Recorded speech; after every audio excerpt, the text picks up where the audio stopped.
누가복음 3장 2절부터 22절까지를 볼 텐데요. 세 단락으로 끊어서 읽도록 하겠습니다. 누가복음 3장 2절부터 3절을 먼저 함께 읽겠습니다. 시작. 안나스와 가야바가 대제사장으로 있을 때에 하나님의 말씀이 광야에 있는 사가랴의 아들 요한에게 내렸다. 요한은 요단강 주변 온 지역을 찾아가서 죄사함을 받게 하는 회개의 세례를 선포하였다. 다음에 10절부터 14절까지를 함께 읽겠습니다. 10절부터 14절. 무리가 요한에게 물었다. 그러면 우리는 무엇을 해야 합니까? 요한이 그들에게 대답하였다. 속옷을 2벌 가진 사람은 없는 사람에게 나누어 주고 먹을 것을 가진 사람도 그렇게 하여라.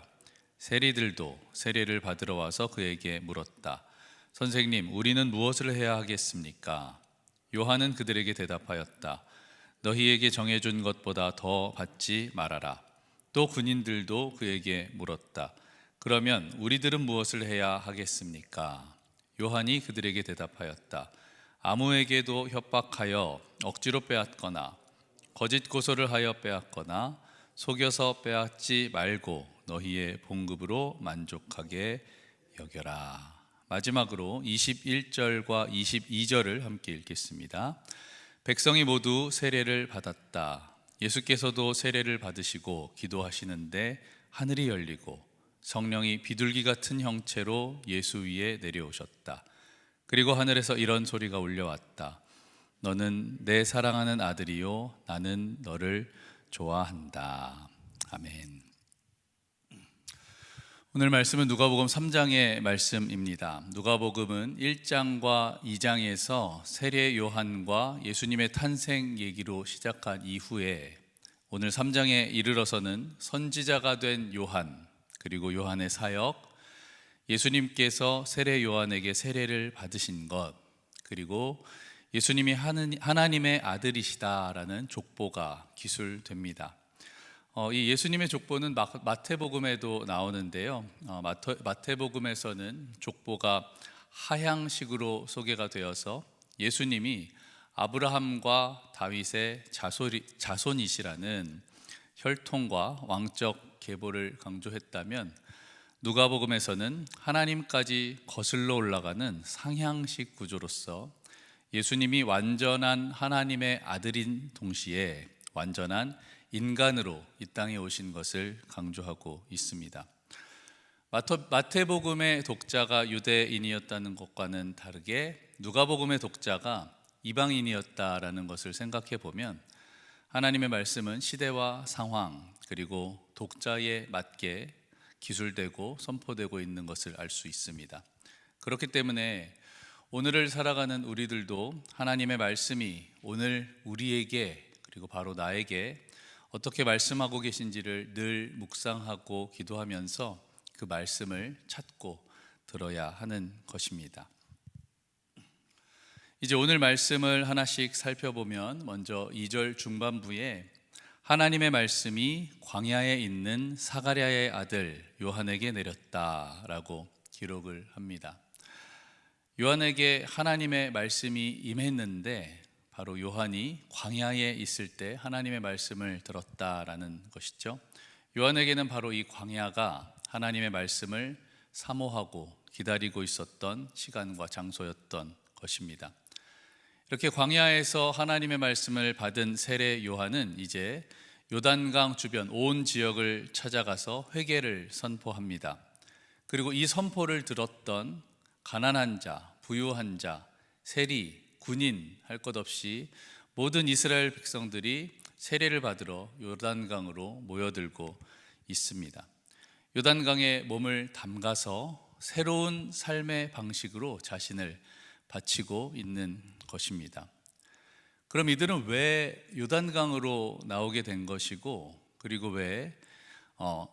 그리고 새로운 삶의 방식에 자신을 바친다라는 게 무슨 뜻일까요? 오래전 이스라엘 백성들은 요단강을 건너서 지금 살고 있는 이 땅을 상속받았습니다. 출애굽하여 40년간의 광야 생활을 보내고 요단강을 건너서 약속의 땅 가나안에 들어가게 된 것이죠.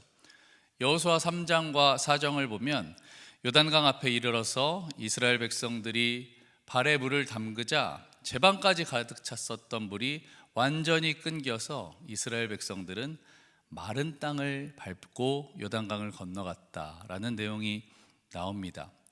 하나님은 왜 이스라엘 백성들에게 이런 기적을 일으키시고 요단강을 건너게 하신 것일까요? 그 이유가 여호수아 4장 24절에 나오는데요. 그렇게 하신 것은 땅의 모든 백성이 주님의 능력이 얼마나 강하신가를 알도록 하고 우리가 영원토록 주 우리의 하나님을 경외하도록 하려는 것이다. 그렇습니다. 이스라엘 백성들은 하나님만을 섬기고 이웃을 사랑하고 함께 정의를 추구해야 하는 의무가 있었던 것입니다. 하지만 우리가 구약의 여러 곳에서 볼 수 있듯이 이스라엘 백성들은 이 의무를 지키는데 실패를 했죠. 하나님이 아닌 온갖 우상을 숭배하고 이웃이 아닌 자기를 사랑하고 정의를 추구한 것이 아니라 자의를 추구했던 것입니다. 그래서 세례 요한은 이들에게 회개하라 라고 외치고 있습니다. 새로 시작해라 라고 외치고 있는 것입니다. 요단강에 돌아와서 물을 통과함으로 하나님께 재헌신해라, 본래의 의무를 깨달아라, 하나님의 하실 일을 준비해라 라고 외치는 것입니다. 우리가 받는 물세례도 그렇죠. 물을 통과함으로써 나는 죽고 그리스도와 함께 다시 사는 것입니다. 내 뜻대로 사는 것이 아니라 하나님 뜻대로 살아가기를 다짐하는 것입니다. 저는 오늘 말씀을 준비하면서 이 포인트에 참 감동적이었던 부분이 있는데, 바로 회개하라는 말에 거부 반응을 보이고 피하기가 쉬운데 이들은 요한의 선포를 듣고 많은 사람들이 순종하며 나왔다라는 것입니다. 회개한다는 것은 지금까지 내가 추구했던 것, 내가 성취했던 것, 나를 부정하는 것이잖아요. 자기가 해온 것이 잘못됐다라는 것을 인정하라는 거잖아요. 이게 참 어려운 일이죠. 특히 지금 세대, 지금 우리가 살고 있는 이 세대와 지금의 풍조는 더욱더 그런 것 같습니다. 더 싫어하는 악한 세대인 것 같아요. 왜 자기가 틀렸나는 거죠? 왜 자기가 죄인이냐는 거죠. 그냥 자기의 뜻대로 내 맘대로 살겠다라는 것입니다. 하지만 이들은 세례 요한의 이런 독설과 같은 선포에도 불구하고 마음을 찢으며 하나님 앞에 나아왔던 것입니다. 저는 저와 여러분도 하나님의 말씀 앞에 그렇게 마음을 찢으며 나올 수 있게 되기를 바랍니다. 그리고 세례 요한이 이렇게 선포합니다. 7절의 말씀에 독사의 자식들아, 누가 진노를 피해 도망가라고 하더냐. 회개에 알맞는 열매를 맺어라. 하나님이 너희들로 자녀를 삼으시는 것보다 돌들로 자녀 삼으시는 게 낫겠다. 좋은 열매를 맺지 않는 나무는 다 찍어서 불 속에 던져버린다. 이런 말에도 불구하고 세례 요한 앞에 사람들이 나왔고, 또 이 사람들이 오히려 이렇게 물어보는 것입니다. 10절, 무리가 요한에게 물었다. 그러면 우리는 무엇을 해야 합니까? 전 이 말씀이 참 은혜가 되었습니다. 내가 할 일을 정해놓고 그것을 해달라고, 이뤄달라고 기도하는 것이 아니라 말씀이 선포되고 나니까 내가 무엇을 해야 할까라고 기도하는 것입니다. 말씀이 선포되고 내가 무엇을 해야 하는지를 구하는 기도, 이것이 하나님이 원하시는 참된 하나님과 우리의 관계가 아니겠습니까? 이것이 바로 우리가 하나님이 예비하신 참되고 온전한 복을 누리는 방법이 아니겠습니까? 그랬더니 요한이 이렇게 대답합니다. 11절, 속옷을 2벌 가진 사람은 없는 사람에게 나누어 주고 먹을 것을 가진 사람도 그렇게 하여라. 그리고 세리에게는 정해준 것보다 더 받지 말아라. 군인에게는요, 협박하여 억지로 빼앗거나 거짓 고소를 하여 빼앗거나 속여서 빼앗지 말고 너희의 봉급으로 만족하게 여겨라. 그러면 사랑하는 성도 여러분, 오늘 우리에게는 하나님이 어떻게 말씀하실까요? 사람마다 다를 것입니다. 그리고 직업마다 다를 거예요. 상황마다 다르겠죠. 하지만 분명한 것은 하나님은 우리 한 사람 한 사람에게 가장 적합한, 딱 맞는 말씀으로 말씀하신다는 것입니다. 이건 누가 대신 들어줄 수 있는 게 아니지요. 여러분, 오늘 우리가 기도하고 또 묵상할 때 이 음성을 들을 수 있는 저와 여러분이 되시기를 바랍니다. 이런 일이 있고 나니까 사람들이 세례 요한이 그리스도가 아닐까라고 궁금해하기 시작합니다. 그랬더니 요한이 이렇게 대답해요. 나는 아니다. 나는 물로 세례를 주었지만 그리스도는 성령과 불로 세례를 줄 것이다. 나는 그분의 신발끈을 풀어드릴 자격조차 없다. 그리고 나서 예수님이 세례 요한에게 세례를 받는 장면이 나옵니다. 죄 없으신 분이 죄 있는 인간에게 세례를 받으신 거예요. 예수님이 세례를 받자 하늘에서 이런 소리가 들려옵니다. 너는 내 사랑하는 아들이다. 내가 너를 좋아한다. 이것은 구약의 언어들인데요, 예루살렘을 다스릴 한 왕이 나서 다스리실 것이다 라는 시편 2편의 말씀과 종이 되어 고난받고 이스라엘을 대신해 죽으실 것이다 라는 이사야 42장의 메시아에 대한 말씀입니다. 오늘 우리는 오늘 말씀을 통해서 세례 요한과 무리들 그리고 예수님의 모습을 보았습니다. 그리고 저는 여기서 이런 공통점을 찾을 수 있었습니다. 그게 무엇인가 하면 바로 그들은 모두 하나님께 그러면 무엇을 해야 합니까? 라고 묻고 있는 것이었습니다. 세례 요한이 광야에 있었을 때 그는 하나님, 제가 무엇을 해야 합니까? 라고 하나님의 말씀을 기다리고 있었습니다. 무리들은 세례 요한을 통해 회개에 합당한 열매를 맺어라 라는 말씀을 들었을 때 세례 요한 앞에 나와 그러면 제가 무엇을 해야 합니까? 라고 물었습니다.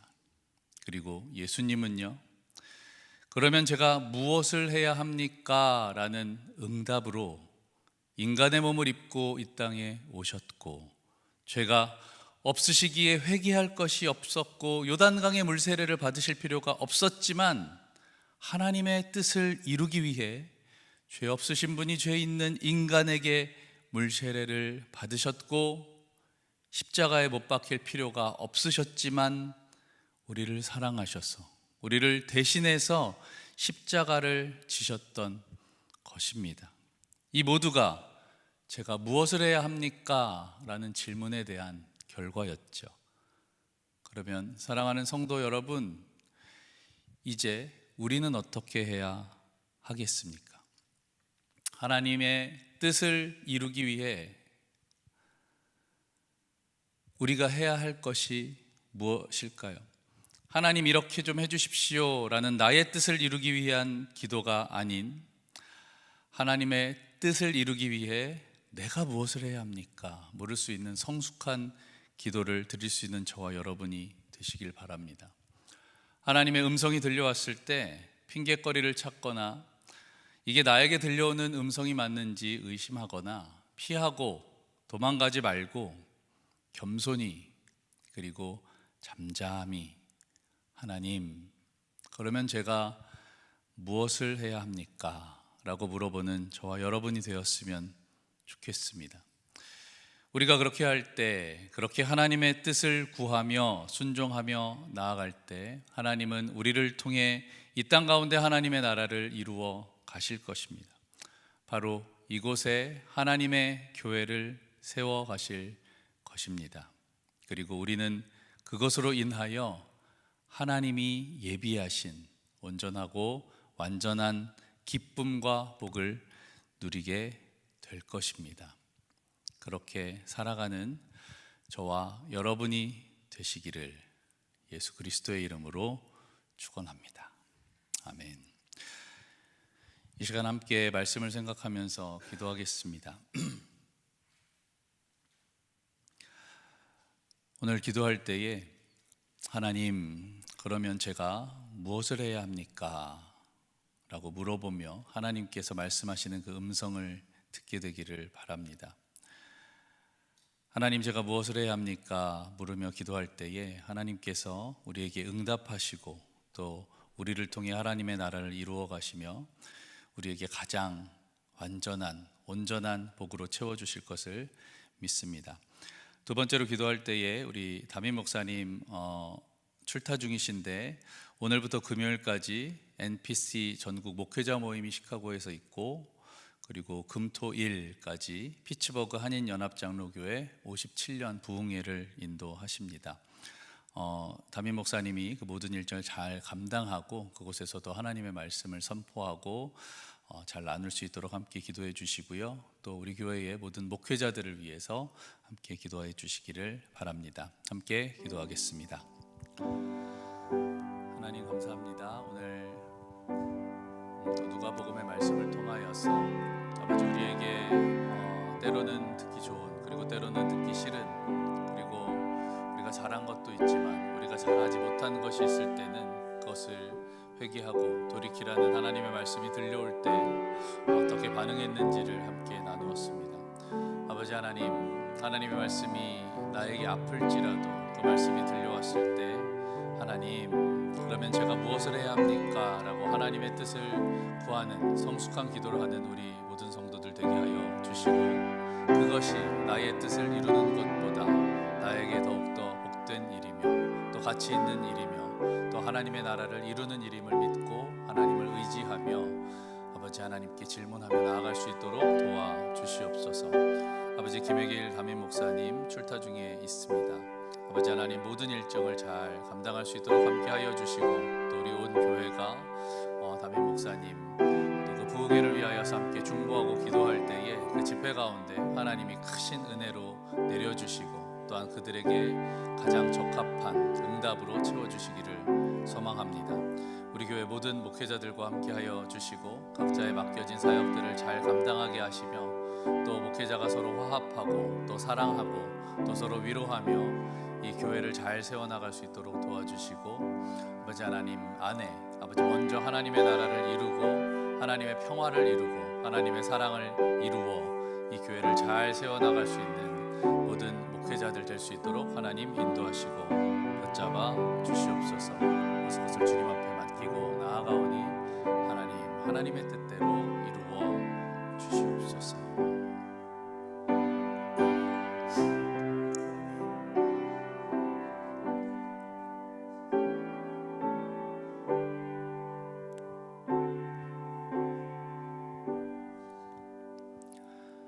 하나님, 오늘도 하나님의 말씀을 듣게 하심을 감사드립니다. 오늘 말씀을 통하여서 때로는 나에게 듣기 싫은 말이 들려오고 또 내 행동이 잘못됐을 때 또 그것들을 하나님의 말씀에 비추어 볼 때 그것이 참 견디기 힘들지라도 오늘 하나님의 말씀을 받은 세례 요한이 그리고 무리들이 그리고 예수님이 자기의 뜻을 구하지 않고 그러면 제가 무엇을 해야 합니까? 질문하며 하나님의 뜻을 구했던 것을 보았습니다. 하나님, 우리도 때로는 나의 마음에 아프게 하나님의 음성이 들려올지라도 그것이 하나님의 뜻이라면 또 내가 잘못하여 회개하여야 하는 것이라면 하나님 앞에 하나님의 뜻을 구하며 하나님의 뜻을 이룰 수 있는 성숙한 기도를 드릴 수 있는 우리 모두가 될 수 있도록 인도하여 주시옵소서. 그것이 하나님께서 우리에게 예비하신 가장 완전한 그리고 온전한 하나님의 나라를 이루어 가시는 길이며 그것이 우리에게 참된 복이고 기쁨임을 또한 믿습니다. 하나님, 그렇게 기도하며 나아갈 때에 우리를 통하여서 하나님의 뜻을 이루어 주시옵소서. 우리 김혜길 담임 목사님 출타 중에 있습니다. 아버지, 모든 일정을 잘 감당하게 하여 주시고 특별히 이번 주 금토일에 있는 우리 피츠버그 한인연합 장로교회의 부흥회를 위하여 온 교회가 함께 중보하기를 원하오니 아버지 하나님, 하나님의 말씀이 온전히 선포되게 하여 주시고 아버지 하나님, 그곳에 가장 알맞는 하나님, 제가 무엇을 해야 합니까의 해답을 얻을 수 있는 귀한 부흥성회가 될 수 있도록 인도하여 주시옵소서. 그리고 우리 교회 모든 목회자들을 위해 기도하오니 하나님, 하는 일이 다르고 또 성격이 다르고 또 생각이 다르지만 아버지, 먼저 우리 목회자들 안에 하나님의 나라를 이루어가게 하여 주시옵소서. 하나님 안에 화합하게 하시고 또 사랑하게 하시고 더욱더 위로하게 하셔서 아버지 하나님의 나라를 먼저 이루어갈 때에 우리 목회자들을 통하여서 또 흘러내려가는 합력하여 선을 이루는 하나님의 기뻐하시는 말씀들이 온 교회에 이루어지게 하여 주시옵소서. 모든 것을 주님 앞에 맡기고 또 그렇게 이루시기를 간절히 소망하오며 예수 그리스도의 이름으로 기도합니다. 아멘. 하늘에 계신 우리 아버지여, 이름이 거룩히 여김을 받으시오며 나라의 임하옵시며 뜻이 하늘에서 이룬 것 같이 땅에서도 이루어지이다. 오늘날 우리에게 일용할 양식을 주옵시고 우리가 우리에게 죄 지은 자를 사하여 준 것 같이 우리의 죄를 사하여 주옵시고 우리를 시험에 들게 하지 마옵시고 다만 악에서 구하옵소서. 나라와 권세와 영광이 아버지께 영원히 있사옵나이다. 아멘.